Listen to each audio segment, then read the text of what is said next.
सुंदर करतारी संशय विघन उड़ा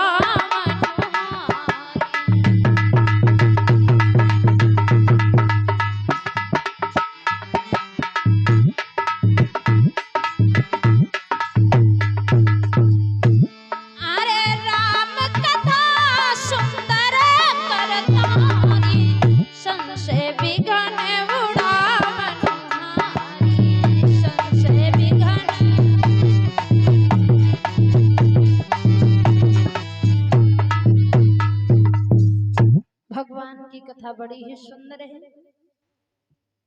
बताया गया है मनुष्य का तन पा करके भगवान के कार्य में, भगवान की कथा में, भगवान के सत्संग में समय थोड़ा थोड़ा जरूर देना चाहिए। क्या नाम माता जी? प्रसाद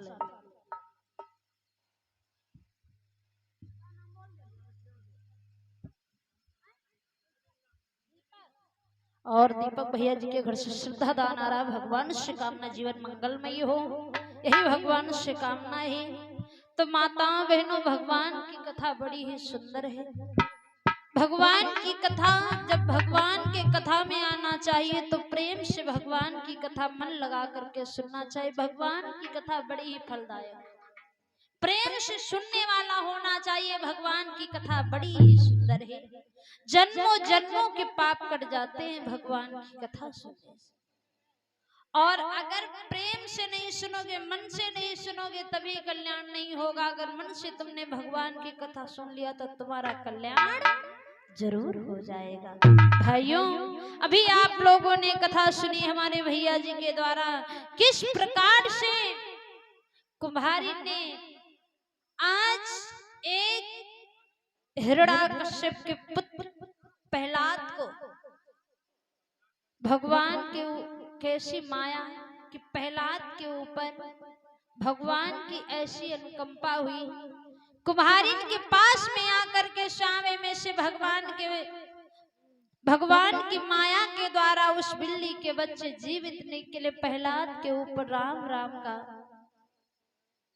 राम नाम की महिमा प्रहलाद के ऊपर प्रकट हो गई। राम नाम का रटन लगा लिया, प्रहलाद वहीं से चल दिए। कुमारी जैसी माता को अपने गुरु के समान माना, कुमारी से माफी मांगी और वहां से चले आए। आप लोगों ने कथा सुनी, हमारे दादाजी का ना दूसरे को कथा सुनाए थे। चलो दूंगा दूसरा सुनाए थे। आइए, इधर बताया गया है सुखदेव जी महाराज बोले, हे राजन परीक्षित ध्रुवचरित हुई हो, ध्रुवचरित की कथा तुमने सुनी? नहीं सुनी?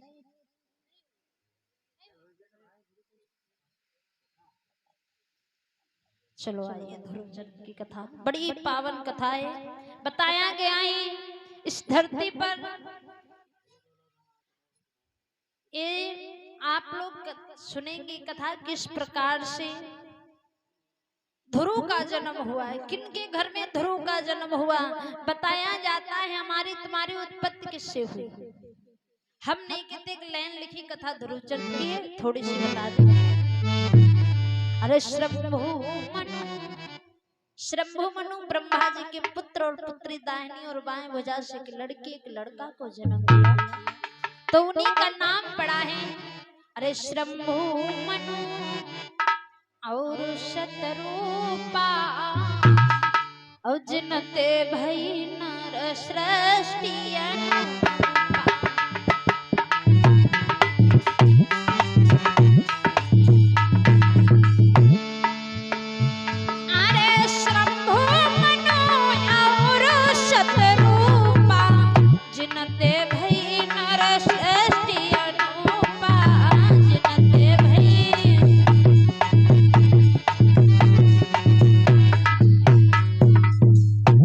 शंभु मनु और शत्रुपा और जिनते भई नर सृष्टि अनुपा। शंभु मनु शत्रुपा के द्वारा दो पुत्रों का जन्म हुआ। एक का नाम प्रियव्रत और एक का नाम उत्तानपाद। प्रियव्रत तो बचपन में संत हो गए और उत्तानपाद छोटे थे, तो महाराज मनु ने उत्तानपाद को अयोध्या का राजा सुना क्या? अरे सर्वशिराजी असुते नरपतिना और नैमिष शरण गमन नरपकीना।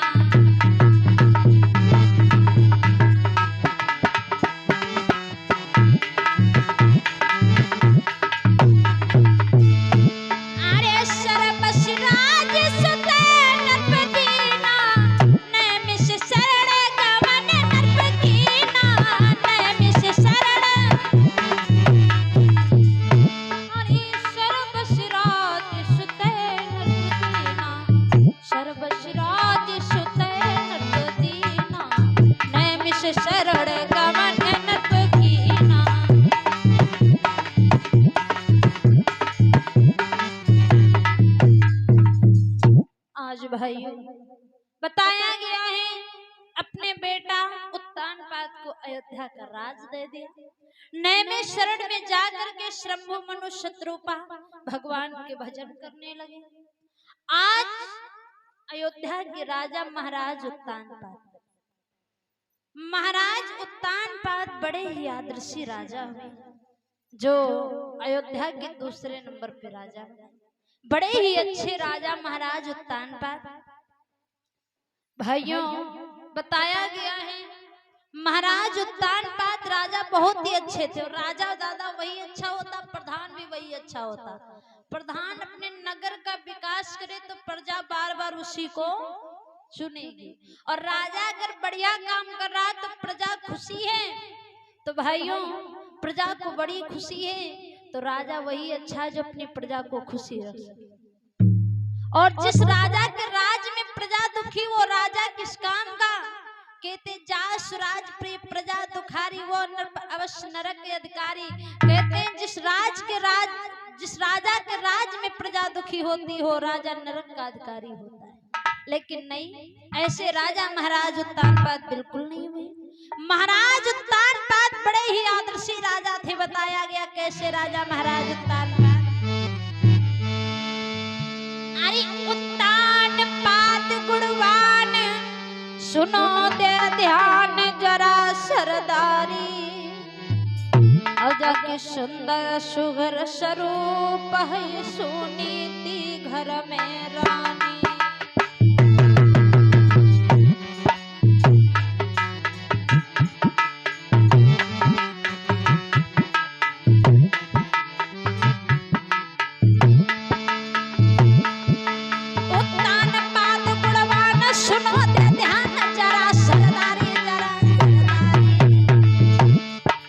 सुंदर सुगर स्वरूप है सुनीति घर में रानी जगे।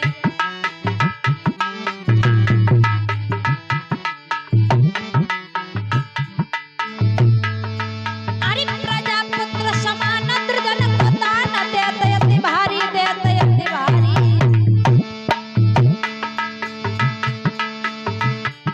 जगे एक संतान रे दुखी तो दोनों प्राणी।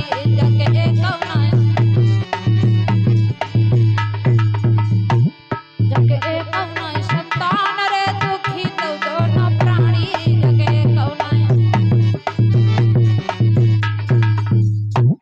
महाराज उत्तानपाद बड़े आदर्शी राजा, जिनकी पत्नी का नाम था सुनीति।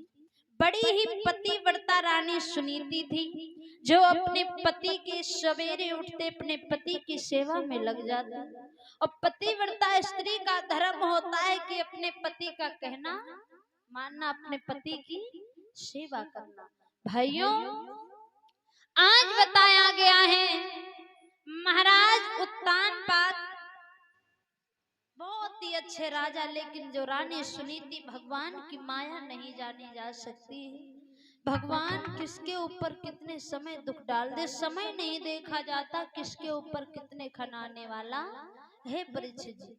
भाइयों आज बताया गया है महाराज उत्तानपाद के घर में कोई चीज की कमी नहीं, कोई चीज की कमी नहीं। सिर्फ कमी बस एक चीज है। कौन की कमी है? सुनो।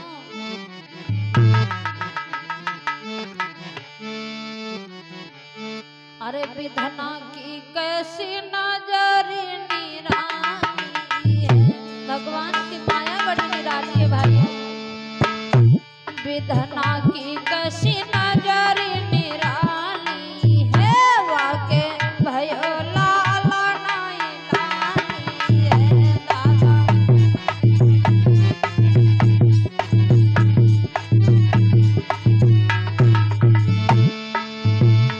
तूने नजरी कहाँ पर डाली है, रानी की गोदया भाई खाली है तूने।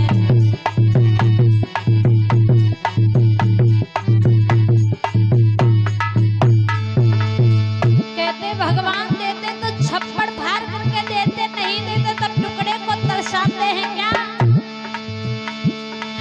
कोई के महल बने मर मर के, कोई करे टूटी झोपड़ियों ना। अरे कोई के द्वारे रे हाथी घोड़ा, कोई के एक रे बकरियों ना।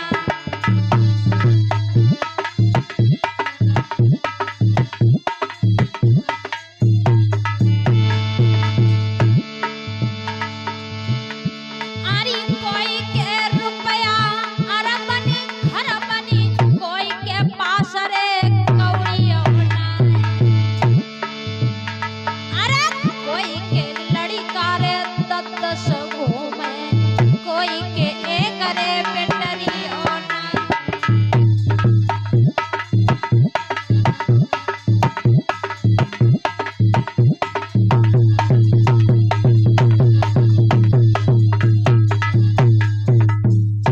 भाइयों कहते हैं भगवान दे दे तो कहो सीमा न राखे, कतना तुमका दे दे, और भगवान नहीं दे तो कहो तुमको टुकड़े के लिए तरसाए। माताओं बहनों ध्यान देना, आज बताया गया है महाराज उत्तानपाद के घर में किसी चीज की कमी नहीं, कमी बस एक चीज की संतान नहीं।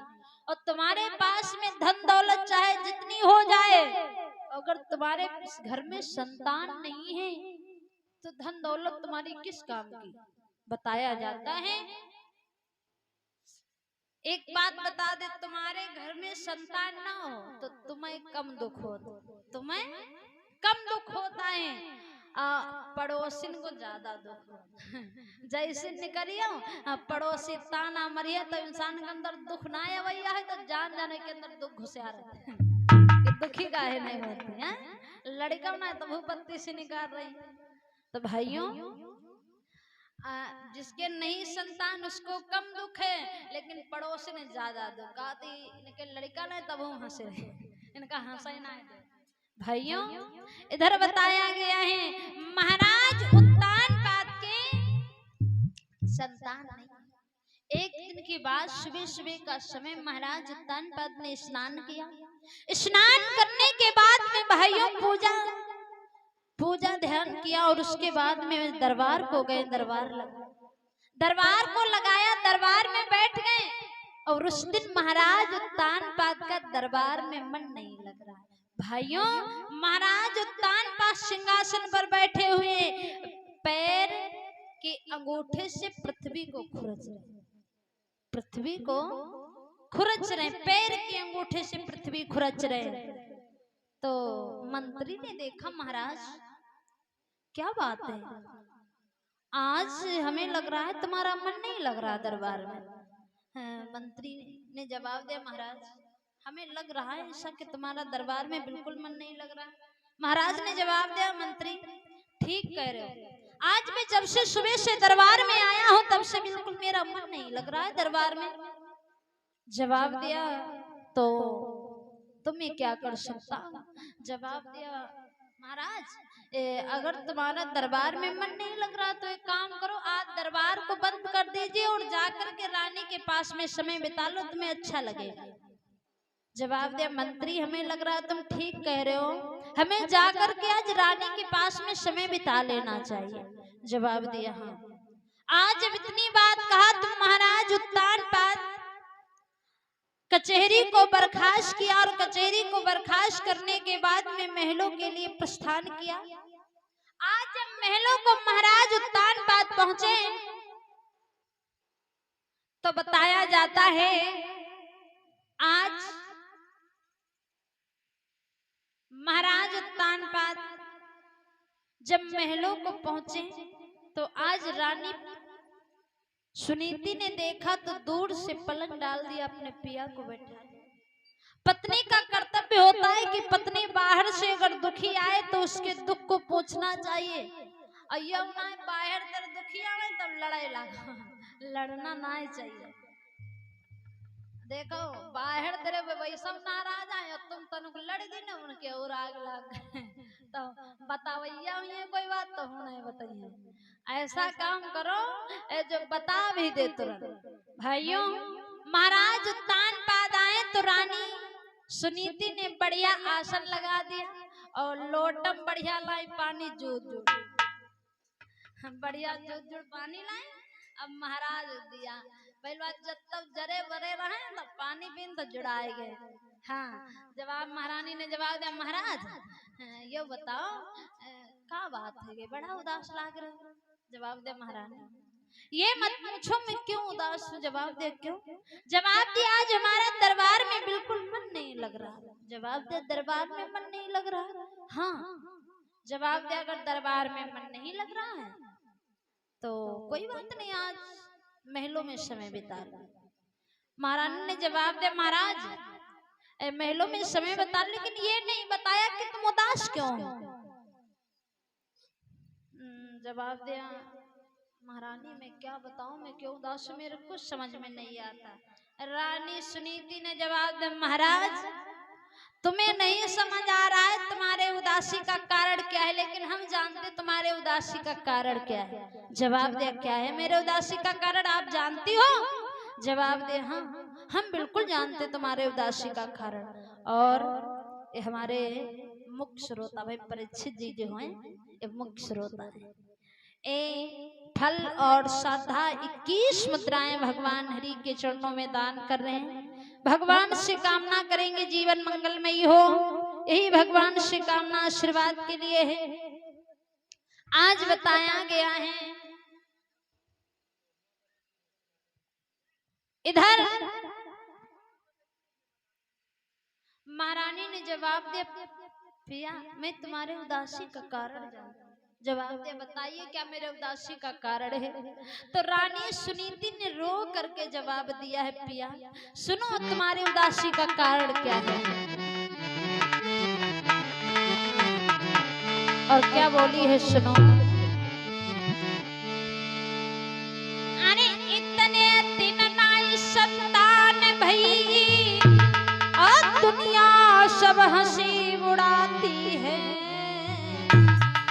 और मेरे पिया निवल कहलाए रहे हो ज्यादा सी बांझ कहाती है मेरे पिया।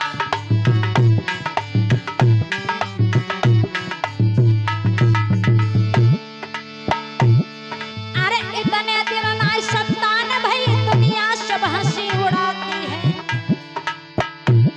मेरे पिया निवल कहलाए रहे हो ज्यादा सी बांझ कहाती है मेरे पिया निवल।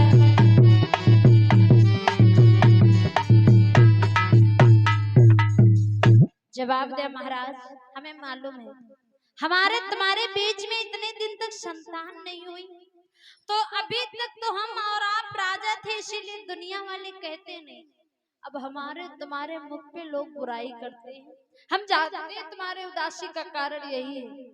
महाराज उत्तानपाद ने जवाब दे प्रिय तुम ये क्या कह रही हो। ये तो भगवान की माया है अगर भगवान संतान देगा तो पाओगी वरना भगवान नहीं देगा तो नहीं पाओगी। महारानी सुनीति रोने लगी। देखो याद आ गई महारानी सुनीति और रोने लगी। महाराज उत्तानपाद समझा रहे प्रिय चिंता मत करो ये तो भगवान की माया है। महारानी रोने लगी पिया तुम्हें नहीं मालूम है हमारे तुम्हारे बीच में संतान नहीं तो सारा आंगन सोना लगता है। अगर हमारे तुम्हारे बीच में एक संतान होती तो खुशियों से मेरा आंगन भर जाता। लेकिन क्या बताएं मेरे कुछ समझ में नहीं आ रहा पुत्र की किलकोर से मेरा आंगन खिल उठता। लेकिन पिया अब मैं क्या कर सकती हूँ। जवाब दिया है रानी सुनीति पिया इसमें मेरा दोष नहीं, अगर मेरे हाथ का कुछ होता तो मैं उसे संभाल लेती, लेकिन मेरे हाथ का कुछ नहीं। क्या सुनो, आरी नदिया होती जमे पुल बंधमाती, अरे मोसे समुद्र न बांधो, अरे बछड़ा हो तो जावे नथवाती, मोसे साड़ू ना नाथ हो जा।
आज महारानी ने जवाब दिया, पिया मेरे हाथ का कुछ नहीं, अगर मेरे हाथ का होता तो मैं कर लेती। महाराज उत्तान पास समझाने लगी, प्रिय चिंता मत करो। रानी सुनीति ने जवाब दिया, पिया तुम्हें नहीं लगता है, तुम तो दरबार को चले जाते हो, सारा दिन मैं अकेली रहती हूँ, मैं बिल्कुल अच्छा नहीं लगता। अगर मेरे पास में एक पुत्र होता तो मुझे ये घर भारी भारी नहीं लगता। ये सारा पूरा जितना मेल है, एक पुत्र के बिना सब कुछ सोना लगता है। जवाब दिया, महारानी तुम्हें क्या कर सकता हूँ? जवाब दिया, पिया एक काम करो, तुम्हें नहीं मालूम है हम बिना पुत्र के नहीं जी पाऊंगी। अरे बिना बेटा के नहीं जी पाऊंगी, पिया बिना लाला के नहीं जी पाऊंगी, तेरी अंगना में मर जाऊंगी। बिना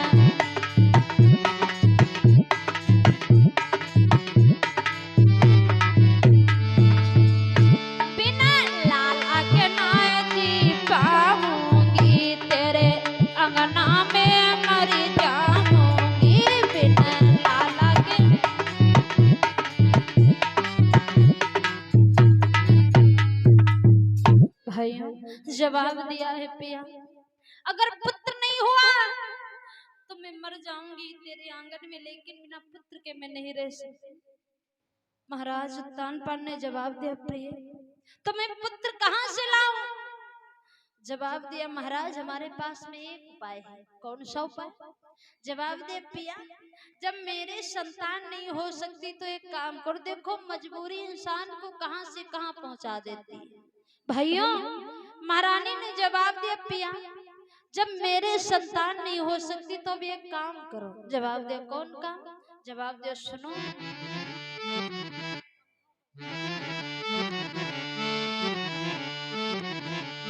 अरे तुम ब्याह दूसरो कर लीजिए भोले साजना, तुम ब्याह दूसरो कर लीजिए भोले।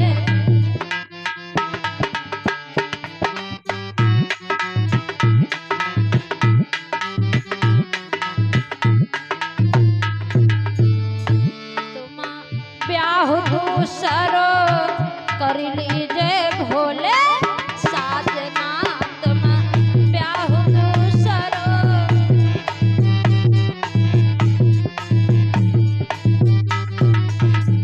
और अरे जब ही बहन मेरे अंगना में आई है,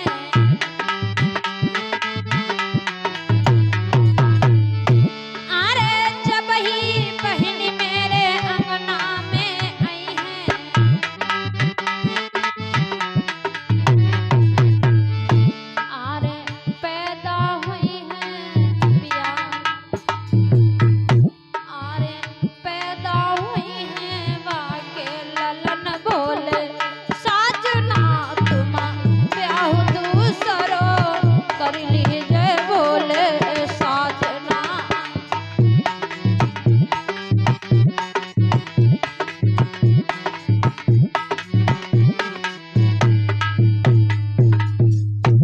जवाब दिया पिया तुम विवाह दूसरा करो, अगर हमारे संतान नहीं हो सकती तो दूसरी आ जाएगी, उसके साथ संतान हो जाए। महाराज उत्तानपाद ने जवाब दिया पागल हो गए हो, लोग दूसरी स्त्री से डरते हो, तुम दूसरी स्त्री की बात कर रही हो। तुम्हें पता है दो स्त्रियों के मतलब तुम्हें पता है? दो स्त्री अगर आप सही हो क्या दूसरी आएगी वो भी सही होगी, तुम्हें नहीं पता है प्रिय, तुम नहीं समझती हो। एकदम से जवाब दिया महाराज उत्तानपाद प्रिय, मौत से बुरी इस धरती पर कोई चीज नहीं है, मौत से बुरी इस धरती पर कोई चीज नहीं, लेकिन ध्यान रखना ये जो सौत है मौत से भी बड़ी है। सुनो,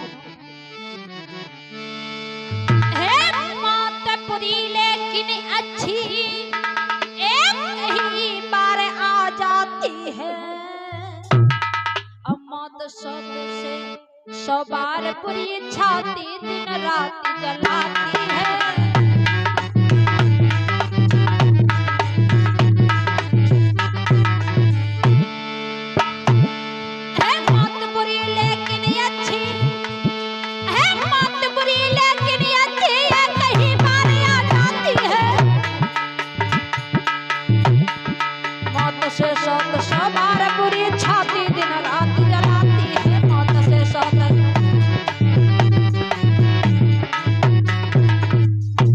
जवाब दिया तुम्हें नहीं मालूम है, मौत आ जाए लेकिन घर में सौत ना आ जाए। मौत आएगी तो एक बार और सौत मार मार बेर बेर जिंदा करे, दिन भर में 4-5 बार जैसे तैसे आगे ही लगाई। भाइयों सौत बड़ा सब डरात, अम्मा हो रही अगर सपने में सौत देख ले तो महीना खाना भोजन कम पड़ जाए, कम बढ़ जाए कि नहीं। सौत बड़ा डराते, कहते सौत चून करी बुरी, सौत अगर सपने में दिखाई पड़े तो चटैया नोचने मरी। भाइयों सौत से बड़ा डरती है। भाइयों इधर बताया गया है, आज महाराज उत्तानपाद समझाने लगे पागल हो गई हो, सौत आ जाएगी तो तुम्हें पता है कि वो तुम्हें अपना लाला खिलाने के लिए देगी, सौत कभी अपनी नहीं होती, कभी कभी अपने नहीं अपने होते तो सौत क्या तुम्हारी होगी, वो तो परारी है। कहते आशा करो तो अपनी करो, परारी आशा कभी मत करो। हमारे गुरुजी कहा करते हैं क्या, अरे काहे मन कीनो, अरे परारी आशा काहे मन कीनो, परारी आशा।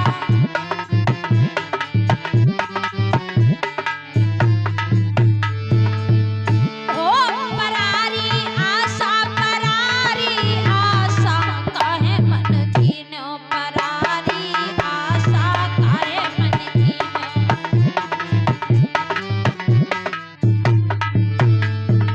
और अरे बगिया लगायो अम्बवा के कातनी बगिया,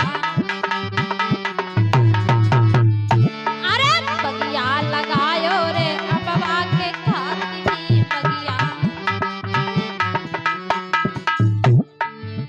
बेड़िया मलिहाबाद लाए बिरवा लगाए दे धीरे धीरे से, काते हर साल हम भी आई तो बढ़िया मन निकल जा, बढ़िया रुपया लई बे, लेकिन का भरोसा है कि आम बारे बार ये बार बार आएगा। हाँ अरे आए गए बदरिया तब लागी गवाला सा, बौर गवा चुई आम का मलिया बात बची। अरे आए गए बदरिया तब लागी गवाला सा, काहे मन कीनो परारी आशा, काहे मन कीनो परारी।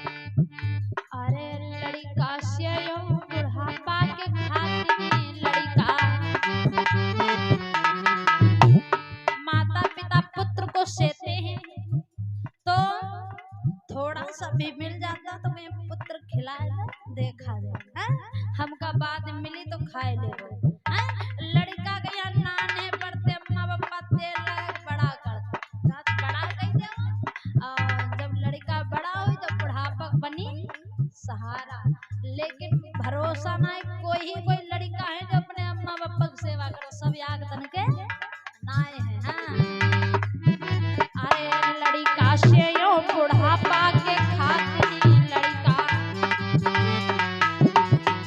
और अरे आई गए बहुरिया अम्मा अरे आई गए बहुरिया तो टूट गवा नाता काहे मन की नो परारी आशा काहे मन की नो परारी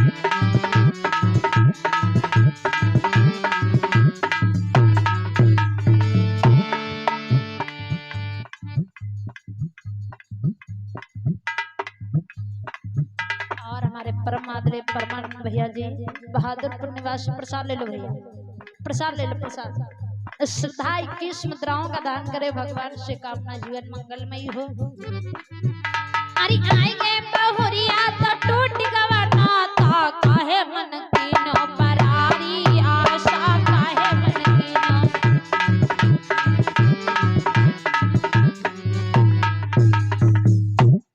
कहते हैं आशा करो तो अपनी करो परारी आशा फलदायक नहीं होती परारी आशा करियो के घर में नाई पिसना बनेबो उनके घर में टंकी भरो आटा देखे हम रखा है हाँ, तब मांग लेबो उनके घर जाओ के दीजिए उधार दे दो टंकी उठा के रखे कोठरी में गाते हम तो पिसावा नहीं तुम 15 दिन तो नहीं पिसा 20 दिन से नहीं पिसा तो कहता ही नहीं है तुम आशा करो तो अपनी करो परारी आशा कभी नहीं करनी चाहिए आइए इधर महाराज उत्तान पास समझा रही प्रिय तुम्हें नहीं मालूम है मुझे सौत का कोई भरोसा नहीं ऐसा नहीं जब तुम्हारे संतान नहीं उस सौत की आ जाएगी तो तुम्हें शायद सुकून से रहने दे और कहो तो ना ही रहने दे जब इतनी बात कहा तो महाराज उत्तान पास समझाते रहे लेकिन रानी सुनी थी एक बात नहीं मानी मजबूर कर दिया महाराज आप विवाह कर लीजिए अगर आप विवाह नहीं करोगे दूसरी पत्नी घर में नहीं आएगी तो संतान नहीं होगी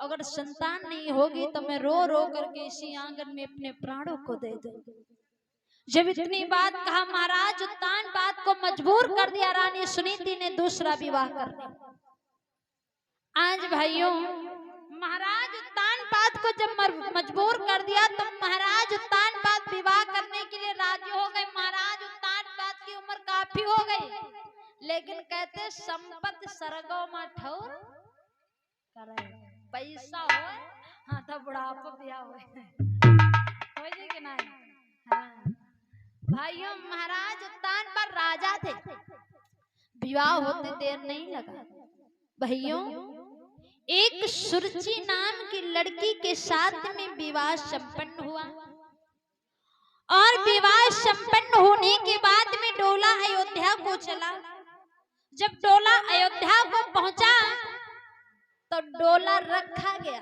देखो नई नई दुल्हन आती तो उसे डोले से निकाला जाता है लेकिन रानी सुरुचि डोलत निकालनो ना पड़ो तुरंत भाइयों जिस समय डोला नीचे रखा गया नौकर को बुलाया नौकर जाओ बड़ी रानी तरह कही दे छोटी रानी दरवाजे पाए गई आरती थाल सजाए बड़ी रानी छोटी रानी के अंदर ले जाए जो बड़ी रानी करो नाम डोला तरह सुना तब डोलत निकारक नाई पर लगाए तरवन चटैया लकी को आगी लगाए दो डोला से बाहर आ गई एकदम से महाराज उत्तान बात के गले बंद को पकड़ा क्या कहा महाराज तुम्हारे घर में एक और स्त्री है जवाब दे हाँ मेरे घर में बड़ी रानी हमारी है जवाब दे महाराज तुमने गलती तो इतनी बड़ी किया है महाराज जी चाहे